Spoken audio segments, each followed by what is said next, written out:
There's a stillness that exists after a conversation ends, a space where thoughts swirl and settle, yet never quite find peace. For some, it is in this space that the mind refuses to stop speaking. Every word, every gesture, is dissected, examined, turned over until the meaning bends and breaks into something unrecognizable. Did I say the wrong thing? Did they notice the hesitation in my voice? What did they really mean by that look? What did I miss? It's a quiet storm that begins the moment the conversation ends and doesn't stop until sleep. This constant stream of self-doubt, this unyielding habit of replaying the past, is the mental landscape of those who overthink every conversation. They aren't just thinking about words, they're lost in a web of invisible meaning, unsure of how they fit, or if they even belong at all. There is a weight in every conversation, one that lingers long after the words have been spoken. For some, it is not the conversation itself that leaves a mark, but the echoes that follow. The words we speak feel like fragile things, delicate and important. Every sentence is a thread connecting us to another, a fragile bridge between minds. But what happens when that bridge is questioned? What happens when every word feels like a weight that might break the connection it was meant to build? For the person who overthinks every conversation, this weight is not just emotional, it is physical. It presses down on the chest, crowds the mind, and refuses to let go. The dialogue might have been simple, casual even, but in the aftermath it grows into something else entirely. What did they mean when they paused? Was it uncomfortable? Did I say too much? Or did I say too little? It's a cascade of questions, each one feeding into the next, until the words, now stripped of their original meaning, become monsters. These are not just words anymore. They are heavy, burdened with doubt and insecurity. This weight is not always visible to others, and perhaps not even to the one who carries it. Overthinkers often move through life as if they are holding an invisible load. They smile, they nod, they say the right things, but inside, they are not at rest. Their minds replay conversations like a film on repeat, pausing, rewinding, replaying. Every tiny detail is scrutinized, the subtext of every look and tone analyzed. They become trapped in the belief that what they say is never enough, that perhaps it is never right. The fear of being misunderstood is a quiet and constant companion. It hums beneath the surface of every interaction. There is a deep desire to be seen clearly, to be understood as one truly is. But the fear is that somehow that understanding will slip through the cracks of communication. The smallest pause in a conversation is a potential signal, and every hesitation is a sign that something is wrong. Did I say something to upset them? Did I make them uncomfortable?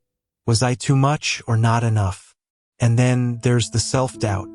It's not just about how others perceive us. It's the belief that we should have said something different, that we could have made a better impression, a deeper connection. The weight of words becomes heavier because it is not just the fear of how others will respond, but the quiet knowledge that we might have failed ourselves. We see the missed opportunities, the moments when we stumbled, and we replay them again and again, each time seeing them with a sharper, clearer focus.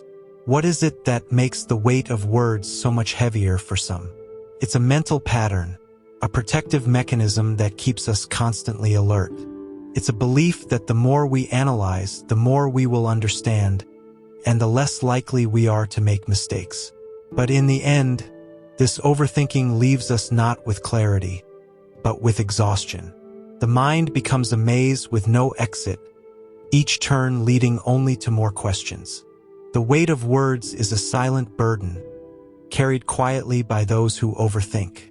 It's not always something they speak about, but it is something they feel deeply and constantly. Conversations should be bridges, but for them, those bridges are often weighed down, each word a brick in the wall of doubt. The question isn't always about what was said, but about what was left unsaid, and why it feels so heavy to bear. The weight of words isn't just a mental struggle. It's an emotional one. It's a quiet longing to be seen and heard in a way that feels authentic, without the burden of overthinking. To speak and let the words fall gently, without the need for them to be perfect or to carry the weight of meaning they were never meant to hold. The weight of words is not born in a vacuum. It comes from somewhere deep, hidden in the recesses of our past, shaped by experiences and echoes from long ago. The roots of doubt often stretch back into childhood, where the first lessons about our worth were learned, sometimes in silence, sometimes in sharp words. In those early years, we begin to learn what it means to be seen and what it means to be misunderstood. For those who overthink every conversation, the origins of their doubt may have been planted early on. It could be found in the face of a parent who rarely expressed approval or the absence of a reassuring touch when it was needed most. It could have been the repeated feeling that something was wrong, that they had missed the mark without knowing exactly where they had gone astray. In these formative years, a sense of insecurity often takes root, and from there it grows, winding its way into adulthood, influencing how we perceive the world and, most intimately, how we perceive ourselves in the world. If a child learns that their words are met with silence or impatience, it's not just their words that become heavy, it's their very presence. The overthinker, perhaps unconsciously, learns to doubt their own thoughts, their ability to communicate clearly, their right to take up space in conversation. When approval is sparse or inconsistent, they come to believe that their words are something to be questioned. This isn't about speaking incorrectly, but about the silent message that comes with being unheard, being misunderstood, or worse, not understood at all. It may have been in the unspoken expectation to always perform, to always get things right. Or it could have been the absence of emotional validation, the missed opportunities to connect in ways that felt safe and warm. The more children are left with unspoken expectations or critical feedback, the more their inner narrative becomes shaped by doubt. They begin to question not only their actions but also their motives, wondering, was I trying too hard? Was I not trying enough? This constant questioning starts to form a habit, a pattern of overanalyzing, of never quite trusting that what they said was enough. Over time, that habit becomes a reflex, a way of interacting with the world that never feels quite settled.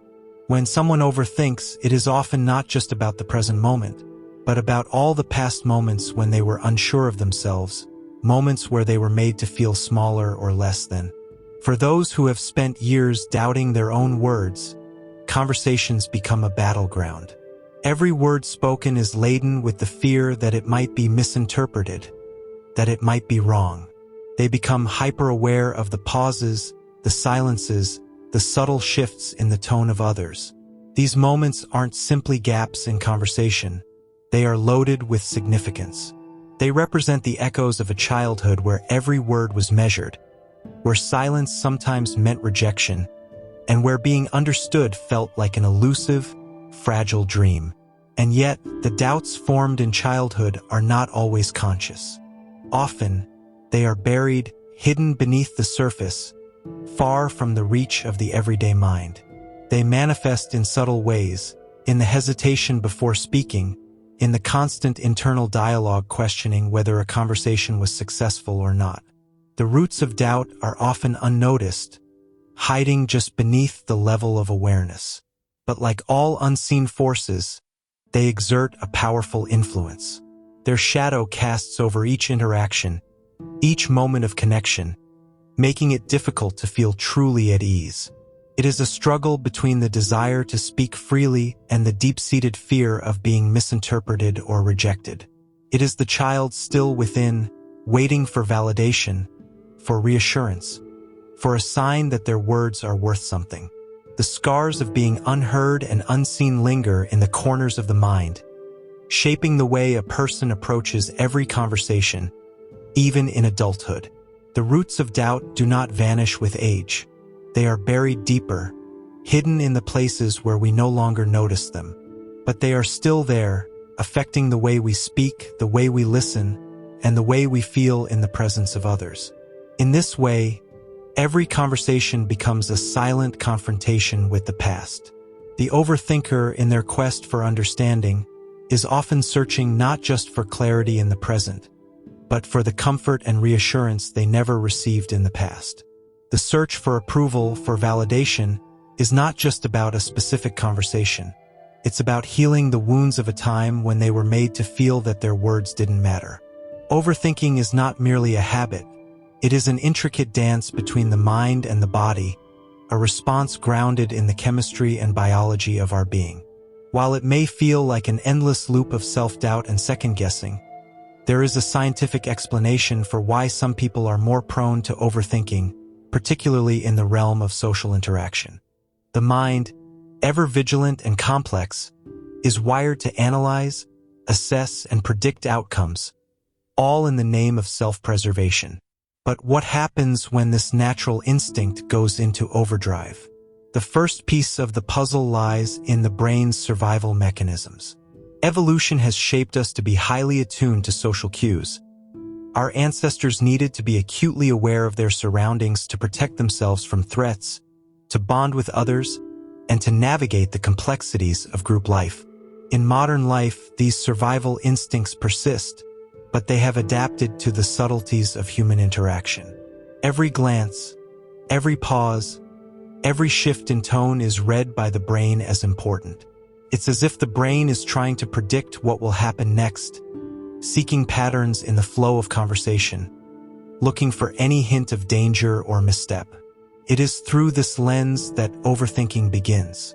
For those who overthink conversations, this process becomes amplified. Their brains are wired to pick up on and scrutinize even the smallest details. A raised eyebrow, a slight delay in response, the shift of a body, these are all signals that the brain processes as potential threats to the social bond. But rather than simply interpreting these signals, the mind becomes caught in a loop, reinterpreting and reanalyzing the meaning of these subtle cues, often blowing them out of proportion. The result is a heightened state of anxiety, a constant state of alertness, where the brain is always on the lookout for any sign of discomfort or rejection. It's a mental state that exhausts both body and mind. The role of anxiety in this overactive process cannot be overstated. Anxiety, in its simplest form, is the mind's response to perceived danger. For the overthinker, this danger often arises from the fear of not being understood, of not meeting the invisible expectations of others. This anxiety, in turn, fuels the overthinking, creating a cycle of self-doubt and internal questioning that only intensifies. The more one fears judgment, the more the mind seeks to control the conversation, to anticipate every possible reaction, to ensure that no mistakes are made. And the more this happens, the greater the anxiety becomes, feeding back into itself in a constant loop. The brain's reward system also plays a role in the overthinking cycle. When someone overthinks, they are, in a sense, looking for reassurance. They replay conversations, searching for validation, for signs that they performed well, that they said the right thing. This need for reassurance activates the brain's reward centers, the dopamine pathways, that are triggered when we feel understood, accepted, or praised. But in the case of overthinking, these pathways don't offer satisfaction. Instead, they perpetuate the cycle because the mind can never fully reassure itself. Every reassurance is met with another question, another analysis, and the cycle begins again. In addition to the emotional and neurological components, there is the aspect of perfectionism.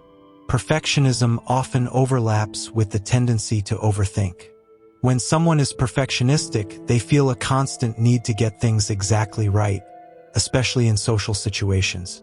The fear of making a mistake or being judged harshly pushes them to overanalyze every detail of their performance in conversation.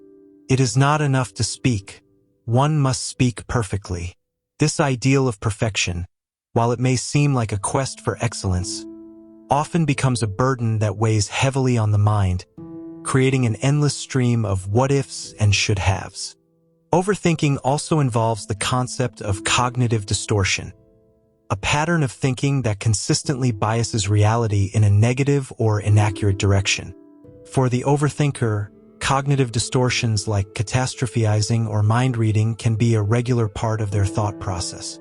They might assume that every pause in a conversation means rejection or that every slight change in tone is a sign of disapproval. These distorted thoughts don't reflect reality. They are products of a mind trapped in a cycle of uncertainty and fear. The overthinker becomes convinced that their interpretations are the only possible truth, but this only reinforces the anxiety that fuels their overthinking. Biologically, the mind is simply doing what it has been trained to do: protect us, keep us safe, and help us navigate the complexities of social interaction. However, when this process becomes too heightened, it leads to exhaustion, stress, and a sense of disconnection. The more one overthinks, the more the mind becomes fatigued, unable to find peace or closure.